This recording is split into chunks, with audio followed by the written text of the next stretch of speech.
नमस्कार दोस्तों, स्वागत है आपका फिर से हमारे चैनल बुक नूब दून पर। दोस्तों, जरा सोचिए, अगर आज रात आप सो जाएं और सुबह उठें तो आपको अपना नाम, अपना चेहरा, अपनी जिंदगी कुछ भी याद ना हो, लेकिन फिर भी आप बिना सोचे ब्रश करें, कपड़े पहने, घर से निकलें और बिना रास्ता पूछे सही जगह पहुंच जाएं। डरावना लगता है ना? यही सच्ची घटना द पावर ऑफ हैबिट की शुरुआत में बताई गई है, जहां एक ऐसा इंसान जिसकी यादें खत्म हो चुकी थी, फिर भी उसकी आदतें जिंदा थी। और यही किताब चुपचाप एक खतरनाक सवाल खड़ा करती है कि अगर यादें चली जाएं और आदतें बची रहें, तो असल में हमारी जिंदगी चला कौन रहा है। इस किताब को चार्ल्स डुइग, एक इन्वेस्टिगेटिव जर्नलिस्ट, ने लिखा है, जिन्होंने न्यूरोसाइंस और असली एक्सपेरिमेंट्स के जरिए ये दिखाया कि हम जो रोज करते हैं वो हमारी चॉइस नहीं, बल्कि दिमाग में बना हुआ एक प्रोग्राम्ड लूप है। 2012 में पब्लिश होते ही ये किताब न्यूयॉर्क टाइम्स बेस्ट सेलर बन गई। सीईओज, एथलीट्स और आम लोगों ने इसे इसलिए पढ़ा क्योंकि किसी ने इसे पढ़कर सिगरेट छोड़ी, किसी ने अपना शरीर और करियर बदला, और किसी ने पहली बार समझा कि उसकी फेलियर आलस की वजह से नहीं, बल्कि गलत आदतों की वजह से थी। और आज की ये वीडियो सिर्फ समरी नहीं देगी, बल्कि उस अदृश्य सिस्टम को खोलने की कोशिश करेगी जो चुपचाप हमारे फैसले ले रहा है। क्योंकि जिस दिन इंसान अपनी आदतों को पहचान लेता है, उस दिन से उसकी जिंदगी पुरानी नहीं रह सकती। सोचिए, अगर आपकी जिंदगी के ज्यादातर फैसले आप नहीं बल्कि आपकी आदतें ले रही हो और आपको इसका एहसास भी ना हो। यह किताब 3 हिस्सों में खुलती है। हर हिस्सा एक ऐसा सच दिखाता है जो धीरे धीरे आपकी सोच हिला देगा। यह सफर सुनने का नहीं, समझने का भी है। तो सब्सक्राइब कीजिए ताकि हर हिस्सा आप तक बड़े आसानी से पहुंचे। अब चलते हैं वहां जहां से यह सब शुरू होता है। पार्ट 1, हमारी आदतें कैसे बनती हैं। अब हम पार्ट 1 के चैप्टर्स में जाएंगे, जहां आपको दिखाया जाएगा कि आपकी जिंदगी के ज्यादातर फैसले आपकी आदतों द्वारा साइलेंटली लिए जाते हैं। ये चैप्टर सिर्फ कहानी नहीं है, बल्कि दिमाग के छिपे हुए सिस्टम का सच बताएंगे। ध्यान रखें, जो समझेंगे वही अपनी आदतों को सच में बदल पाएंगे। चैप्टर 1, आदत क्या होती है। इस चैप्टर में द पावर ऑफ हैबिट हमें यह समझाने के लिए एक चौंकाने वाली सच्ची घटना से शुरुआत करती है कि आदतें याददाश्त से भी ज्यादा ताकतवर हो सकती हैं।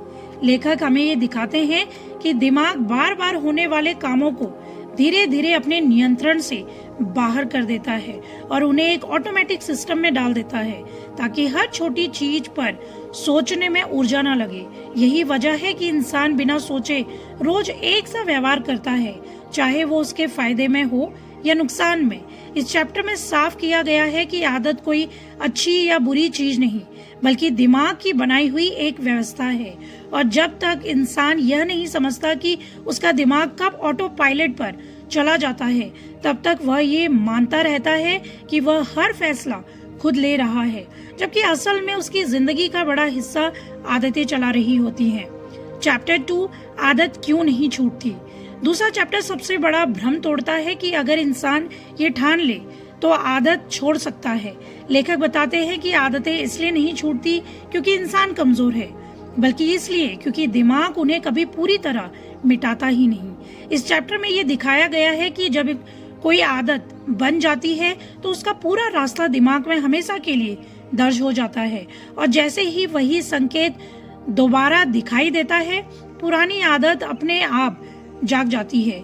यही वजह है कि लोग सालों बाद भी उसी गलती की तरफ लौट जाते हैं। किताब यहाँ एक एहसास दिलाती है कि इच्छा शक्ति से ज्यादा ताकतवर आदतों का ढांचा होता है, और जब तक इंसान उस ढांचे को नहीं समझता, तब तक वह खुद को दोष देता रहेगा, लेकिन समाधान नहीं ढूंढ पाएगा।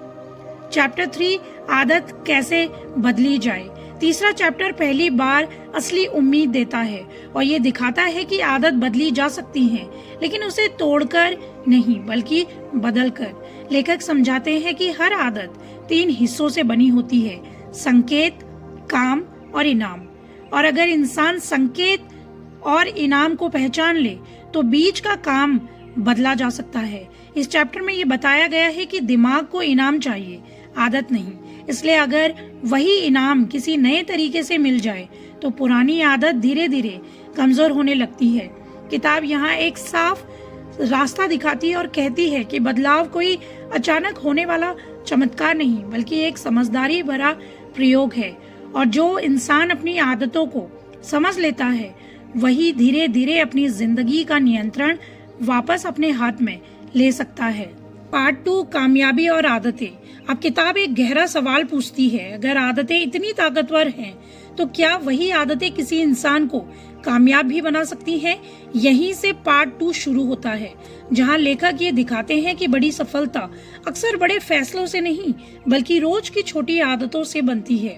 यह हिस्सा सिर्फ प्रेरणा नहीं देता बल्कि यह उजागर करता है कि कंपनियां, खिलाड़ी और आम लोग कैसे अपनी जिंदगी एक ही आदत बदलकर अलग दिशा में ले गए।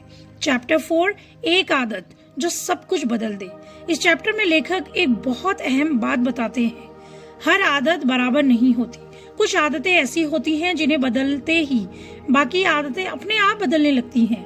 इन्हें किताब में कीस्टोन हैबिट्स कहा गया है।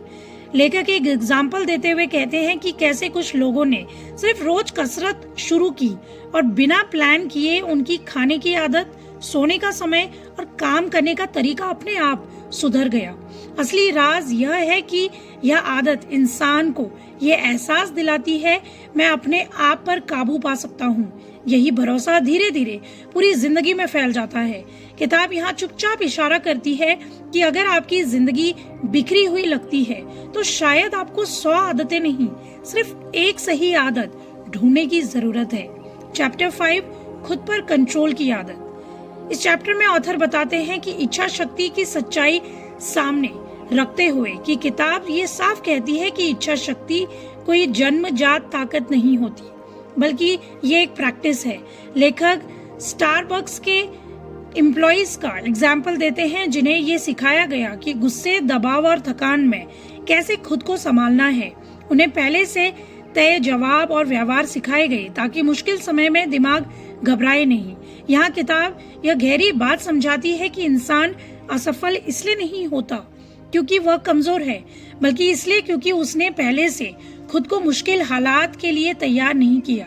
जो लोग अपने इच्छा शक्ति को आदत बना लेते हैं वही तनाव में भी सही फैसले लेते हैं। चैप्टर 6, मुश्किल समय में बदलाव। इस चैप्टर में किताब सबसे गंभीर हिस्सा दिखाती है। लेखक बताते हैं कि असली परीक्षा तब होती है जब जिंदगी में सब कुछ टूटता हुआ लगने लगे।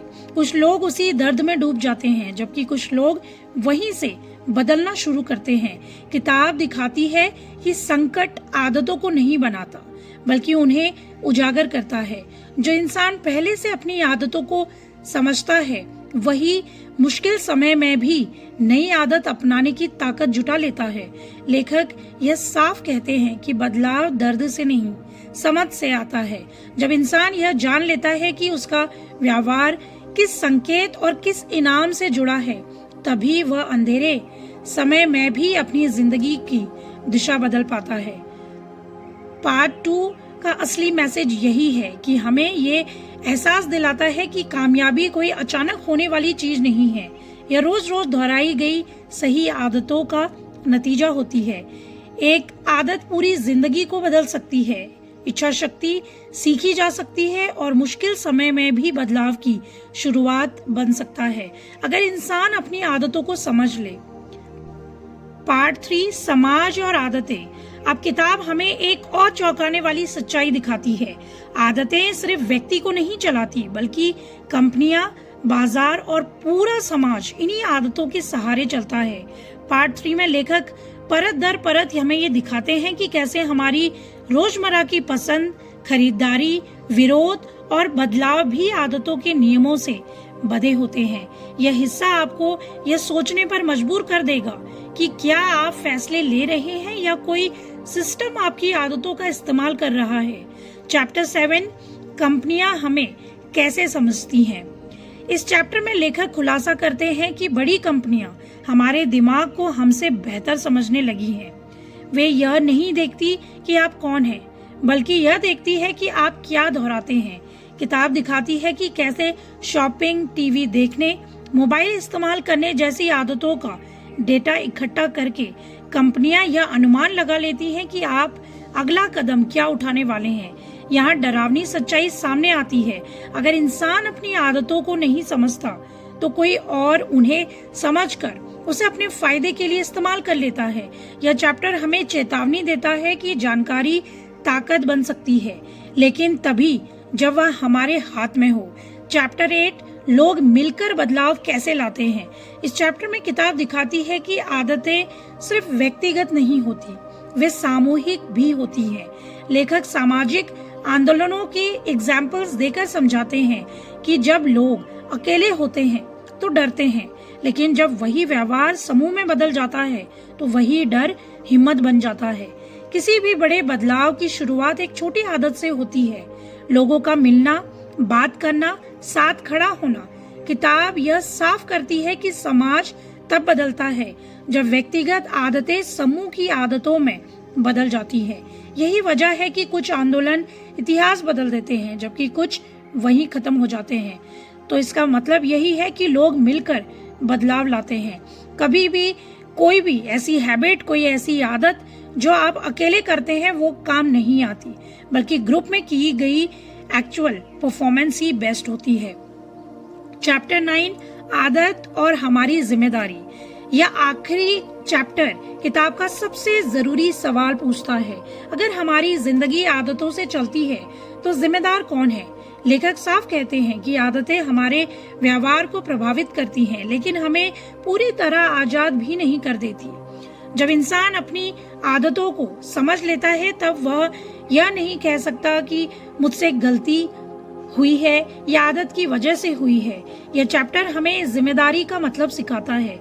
समझ होने के बाद भी वही गलती दोहराना अब आदत नहीं, चुनाव बन जाता है। किताब यहीं पर चुपचाप रीडर्स को आईना दिखा देती है। पार्ट 3 हमें ये समझाता है कि आदतें ताकत भी हैं और खतरा भी है। जो इंसान और समाज अपनी आदतों को नहीं समझता वह दूसरों के नियंत्रण में चला जाता है, और जो समझ लेता है वही खुद की, अपने परिवार की और समाज की दिशा बदल सकता है। द पावर ऑफ हैबिट यह नहीं कहती कि इंसान कमजोर है, यह कहती है कि इंसान समझदार बन सकता है। आदतें बदली जा सकती हैं, जिंदगी बदली जा सकती है। बस शर्त इतनी है कि पहले इंसान अपनी आदतों को पहचाने। तो आप जरा रुकिए और अपने जीवन पर एक नजर डालिए। आप जो हैं वो किसी एक बड़े फैसले की वजह से नहीं बने, बल्कि उन छोटे छोटे कामों की वजह से बने हैं जो आप रोज बिना सोचे करते आए हैं। इस किताब ने हमें डराया नहीं, इसने हमें ताकत दी है। इसने हमें ये बताया है कि आदतें हमारी दुश्मन नहीं है, बस तब तक खतरनाक हैं जब तक हम उन्हें पहचानते नहीं। आज अगर आप यह समझ गए कि आपकी जिंदगी का ऑटो पायलट कहाँ चालू हो जाता है, तो यकीन मानिए यही समझ कल आपकी सबसे बड़ी ताकत बन सकती है। क्योंकि आदतें बदली जा सकती हैं, सोच बदली जा सकती है, और जब आदत बदलती है तो पूरी जिंदगी बदलने लगती है। अगर ये ऑडियो बुक आपको कहीं ना कहीं अपने ही जीवन की कहानी लगी हो तो इस चैनल को सब्सक्राइब करना मत भूलिएगा, क्योंकि यहाँ हम सिर्फ किताबें नहीं सुनाते, हम वो बातें शेयर करते हैं जो आपकी सोच और आदतों को धीरे धीरे बदल देती हैं। इस वीडियो को लाइक कीजिए, क्योंकि एक लाइक हमें और भी ज्यादा ताकत देता है और ये बताता है कि आप इस बदलाव का हिस्सा बनना चाहते हैं। और कमेंट में जरूर लिखिए कौन सी आदत आप आज से बदलना चाहते हैं, क्योंकि शायद वही एक आदत आपकी पूरी जिंदगी बदल दे। मिलते हैं अगली ऑडियो बुक में एक नई सोच, एक नई आदत और एक नई शुरुआत के साथ। तब तक अपना ख्याल रखिए। Good luck.